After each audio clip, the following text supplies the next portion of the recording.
Welcome to tamilkitchen. இன்றைக்கி நம்ம ஒரு டேஸ்டியான ஸ்நாக்ஸ் ரெசிபி தான் பார்க்க போகிறோம். ரொம்ப சிம்பிள். நம்ம வீட்டில் வாழைக்காய் இருந்துச்சுன்னா நம்ம உடனே இந்த ரெசிபியை செஞ்சிடலாம். அதாங்க வாழைக்காய் சிப்ஸு தான் செய்ய போகிறேன். வாங்க எப்படி செய்யலாம் பார்க்கலாம். அதுக்கு நான் ஒரு வாழைக்காய் எடுத்திருக்கேன். இது செங்காயாக இருக்குது. காயம் இல்லாமல் பழமும் இல்லாமல் நடுவில் இருக்குது பாருங்கள். அந்த மாதிரி வாழைக்காய் ஆகிடுச்சுன்னா நம்ம இந்த மாதிரி சிப்ஸு செஞ்சு கொடுத்துடலாம் பிள்ளைங்களுக்கு. நான் ஒரு வாழைக்காவில் முதல்ல இந்த மாதிரி வெட்டி எடுத்துக்கிட்டேன். இப்போ உங்களுக்கு காட்டுற பாருங்க எப்படி செஞ்சேன்னு. இதை நம்ம நல்லா தோலை எடுத்துட்டு இதை சிப்ஸு சீவுறதுல வச்சு கூட சீவிக்கலாம். அப்படி இல்லைன்னா நம்ம கத்தியால் மெலிசாக வெட்டிக்கலாம். நான் கத்தியாலே செய்கிறேன். சிப்ஸு சீவுறது நிறைய வேஸ்டேஜ் ஆகும். நம்ம கத்திலே செஞ்சோம்னா வேஸ்டேஜ் ஆகாமல் நம்மளுக்கு சிப்ஸு நிறைய கிடைக்கும். அதுக்காக நான் இப்படியே செஞ்சுக்கிறேன்.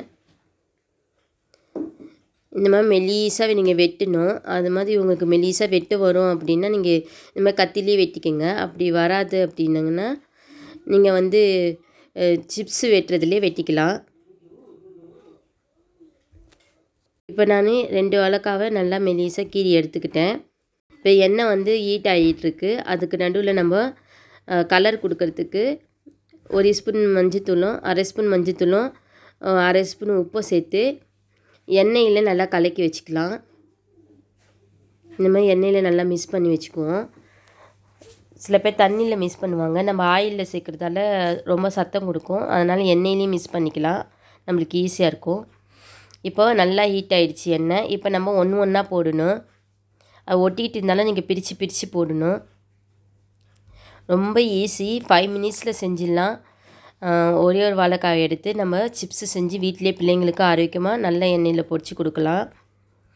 பாருங்கள், இந்த மாதிரி சட்டுன்னு எல்லாத்தையும் பிரித்து ஒன்று போட்டுடணும். நல்லா பொரியணும். இது ஒரு 4 மினிட்ஸ் ஆச்சு பொரியணும். பொரிஞ்ச பிற்பாடு நம்ம இப்போ மஞ்சத்தூள் அந்த எண்ணெயும் சேர்த்து வச்சுருந்தோம்ல உப்பும் அதை இதில் கொஞ்சமாக கொடுத்து மிக்ஸ் பண்ணலாம். இப்படி நம்ம கொஞ்சமாக கொடுத்து மிக்ஸ் பண்ணோம்னா அதோட எல்லோ கலர் இந்த சிப்ஸில் ஒட்டிக்கிட்டு நம்மளுக்கு கடையில் கிடைக்கிற மாதிரியே பிளான்டின் சிப்ஸ் கலர் இருக்கும். அதுக்காக தான் பாருங்கள். இந்த மாதிரி நல்ல கலர் வந்தோடனே எடுத்துடுங்க. எடுத்தோடனே ஆறினோடனே நல்லா ஆட்டோமேட்டிக்காக நம்மளுக்கு மொறுண்டு சூப்பராக வந்துடும். கரெக்டான சைஸாக இருக்குது பாருங்கள். மொத்தமும் இல்லாமல் ரொம்ப மெலிசும் இல்லாமல் மீடியமாக சிப்ஸு சூப்பராக இருந்துச்சு. பார்த்து எவ்வளோ அழகாக இருக்குது பாருங்கள். சாப்பிட்றதுக்கு செம்மையாக இருந்தது. வீட்டிலேயே செஞ்சதால் அந்த டேஸ்ட்டு எல்லாமே சூப்பராக இருந்துச்சு.